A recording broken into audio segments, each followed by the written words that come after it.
මිනිසන් කොනිචිවා වතචිවා හිරුනි දෙස් මම අත්සුකෝ ආයතනය අඳුරගත්තේ මගේ යාළුවෙක්ගේ මාර්ගයෙන් එයත් මෙතන ඉගෙනගෙන තියෙනවා. ඉතින් මටත් හිතුණා මේ මෙතෙන්ට ඇවිල්ලා ඉගෙන ගන්න ඕනේ කියන එක.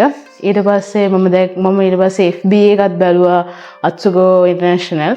ඒකෙත් මම දැක්කා එයාලගේ 100කට වැඩි ප්‍රමාණයක් 1000කට හිට වෙන වගේ student visa SSW visa job visa ඒ වගේ එක වීසා කැටගරි වලින් ජපානයට බලා ගිහිලා තියෙනවා. ඊට පස්සේ මම ක්ලාස් එක ආවට පස්සේ මට දැනුණා හරි ඉක්මනින් ජපාන් ඉගෙන ගන්න යාලා එක ක්‍රම කියා දෙනවා. ඒ වගේ ක්‍රම මගින් මේ වෙද්දි අකුරක්වත් දන්නේ නැතුව හිටි මම සාමාන්‍ය වචනයක් කියව ගන්න අකුර ලියන්න පුළුවන් තත්යකට ඇවිල්ලා තියෙනවා. මමත් ඔයාලට කියන්නේ අත්සුකෝ ආයතනයේ ඇවිල්ලා බලන්න මේ කරන්න කොහොමද කියන එක විශ්වාසයෙන් රට යන්න පුළුවන් තැනක්. මගේ යාළුවා දැනට ගිහින් ඉන්නවා. ඒ හින්දා මමත් ඔයාලට කියන්නේ අත්සුකෝ ආයතනයේ ඇවිල්ලා ඔයාලගේ ජපාන් සිහිනය සැබෑ කරගන්න කියලා.